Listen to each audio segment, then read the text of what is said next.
প্রিয় দর্শক, আসসালামু আলাইকুম। আরিফাস ফুড ভিলেজের আরও একটা নতুন ভিডিও দেখার জন্য আপনাদের সবাইকে ওয়েলকাম জানাচ্ছি। আজ আমি আপনাদের পারফেক্ট আলু পুরি তৈরি করে দেখাবো। খুবই কম খরচে এবং হাতের কাছেই থাকা অল্প কিছু উপকরণেই আপনি স্বাস্থ্যসম্মতভাবে ঘরেই বানিয়ে ফেলতে পারেন পারফেক্ট আলু পুরি। আশা করছি আমার আজকের এই রেসিপিটি আপনাদের কাছে ভালো লাগবে। চলুন তাহলে রেসিপিটি দেখে নেওয়া যাক। আলু পুরি তৈরি করার জন্য আমি একটা বাটিতে নিয়ে নিব 3 কাপ পরিমাণ ময়দা।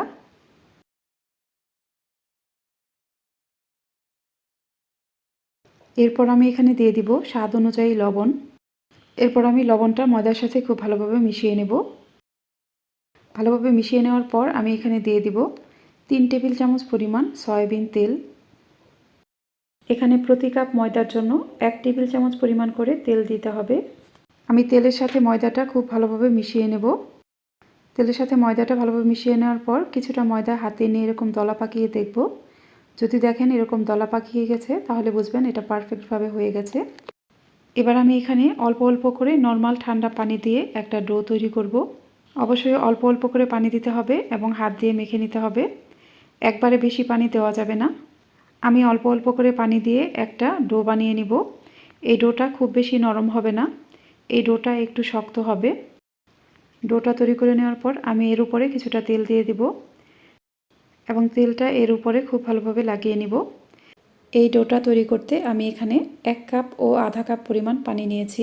আমার এখানে এতটুকু পানি অবশিষ্ট আছে। এখন আমি এই ডোটা ঢেকে রাখবো 15 থেকে 20 মিনিটের জন্য। এবার একটা বাটিতে আমি নিয়েছি 6টা সেদ্ধ আলু। আলুগুলো আমি হাত দিয়ে চটকে ম্যাশ করে নিব। আলুগুলোকে আমি ম্যাশ করে নিয়েছি। এই আলুটা কিন্তু অনেকটাই আঠালো। আলুটা যদি খুব বেশি আঠালো না হয়, আলুটা মেখে নেওয়ার পর যদি দেখেন এটা অনেকটা নরম, তাহলে চুলায় একটা প্যানে বসিয়ে আলুর গায়ের পানিটা ভালোভাবে শুকিয়ে নেবেন। আমার এই ম্যাশ করা আলুটা অনেকটাই আঠালো, তাই এর গায়ের পানিটা শুকিয়ে নেওয়ার কোনো প্রয়োজন নেই। এবার আমি এখানে নিয়ে নিব কিছু ভেজে নেওয়া শুকনো মরিচ। এরপর আমি এখানে কিছু পেঁয়াজ বেরেস্তা নিয়েছি। শুকনো মরিচগুলো আমি হাত দিয়ে ভালোভাবে চটকে নিব। কিছুক্ষণ চটকে নেওয়ার পর আমি এখানে দিয়ে দিব 1/4 চা চামচ বিট লবণ। এরপর আমি এখানে স্বাদ অনুযায়ী লবণ দিয়ে দিব। এবার আমি হাত দিয়ে খুব ভালোভাবে মেখে নিব। এরপর আমি এখানে পেঁয়াজ বেরেস্তা দিয়ে দিব। বেরেস্তাটাও আমি হাত দিয়ে খুব ভালোভাবে মেখে নিব।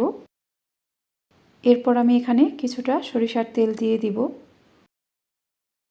এবার আমি ম্যাশ করা আলুর সাথে সব কিছু ভালোভাবে মেখে নিব।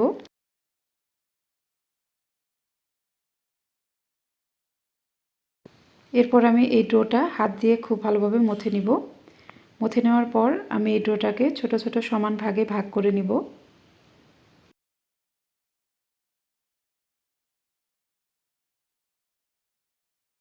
আমি সম্পূর্ণ ডোটাই এইভাবে সমান ভাগে ভাগ করে নিব।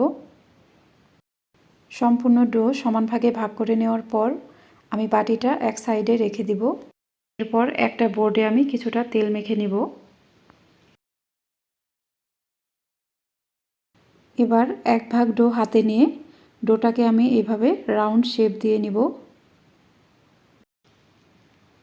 দেখুন আমি এটা কিভাবে করছি।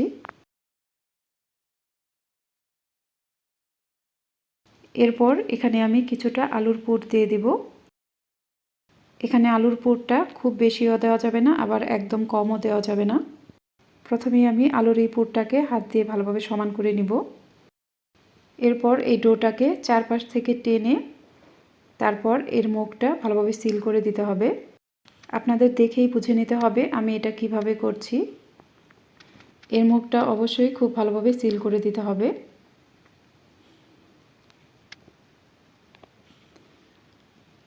ভালোভাবে সিল করে নেওয়ার পর ডোটাকে আমি বোর্ডের উপর নিয়ে নিব। বোর্ডে আমি আগে থেকেই তেল মেখে নিয়েছিলাম। এবার বেলুনি দিয়ে খুবই আলতো হাতে বেলে নিব।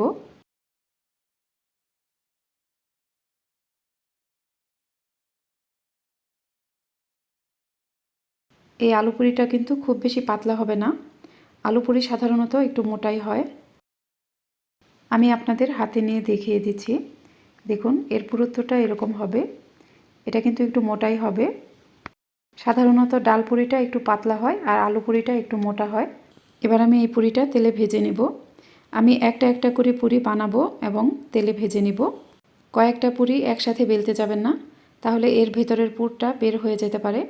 তাই একটা একটা করে বেলতে হবে এবং সাথে সাথে তেলে ভেজে নিতে হবে। আর প্রত্যেকটা পুরি বেলার আগে বোর্ডে তেল মেখে নিতে হবে। প্রথমে আমি এই পুরিটা ভেজে নেব।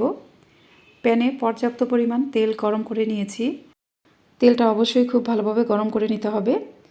তেলটা যখন খুব ভালোভাবে গরম হয়ে যাবে তখন চুলার আঁচ কমিয়ে দিতে হবে। চুলার আঁচ কিছুটা কমিয়ে দেওয়ার পর এখানে পুরি দিয়ে দিতে হবে। আমি গরম তেলের মাঝে পুরিটা দিয়ে দিব। পুরিটা গরম তেলে দেওয়ার কিছুক্ষণ পর এটা এমনিতেই তেলের উপরে ভেসে উঠবে। ভেসে ওঠার পর আমি এর উপরে গরম তেল ছিটিয়ে দিব।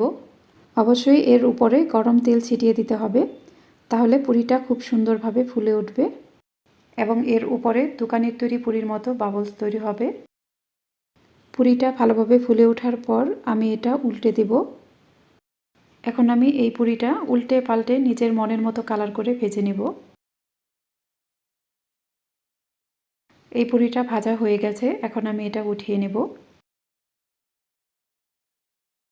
দেখুন আমার এই পুরিটা দেখতে কতটা সুন্দর হয়েছে। এই পুরিটা কিন্তু একদম দোকানের তৈরি পুরির মতোই পারফেক্ট হয়েছে। আমি আরও একটা পুরি আপনাদের ভেজে দেখিয়ে দিচ্ছি। এটা যখন এমনিতেই তেলের উপর ভেসে উঠবে তখন এর উপরে গরম তেল ছিটিয়ে দিবেন, তাহলে দেখবেন এটা খুব সুন্দরভাবে ফুলে উঠবে এবং এর উপরে বাবলসের মতো হবে। পুরিটা ভালোভাবে ফুলে ওঠার পর আমি এটা উল্টে পাল্টে নিজের মনের মতো কালার করে ভেজে নেব। ভাজা হয়ে গেলে আমি এটা উঠিয়ে নেব।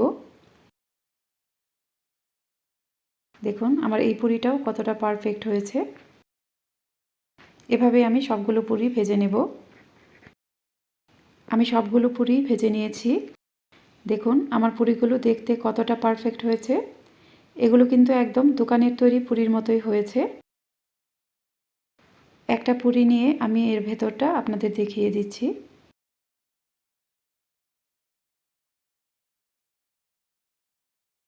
দেখুন পুরিটা কিন্তু একদম দোকানের তৈরি পুরির মতোই হয়েছে। এই পুরিটা খেতে দোকানের তৈরি পুরি থেকেও অনেক বেশি ভালো হয়। দেখুন এর ভেতরটা কতটা পারফেক্ট হয়েছে। আশা করছি আজকের এই রেসিপিটিও আপনাদের সবার কাছে খুবই ভালো লেগেছে। যদি ভালো লাগে তাহলে অবশ্যই আমার চ্যানেলটি সাবস্ক্রাইব করে পাশে থাকা বেল আইকনটি প্রেস করে দেবেন। আর যারা এই ভিডিওটি ফেসবুক থেকে দেখছেন তারা আমার পেজটিকে লাইক ও ফলো দিয়ে রাখবেন। আজ এই পর্যন্তই। এরপর আবারও হাজির হব নতুন কোনো রেসিপি নিয়ে। সবাই ভালো থাকবেন। আল্লাহ হাফেজ।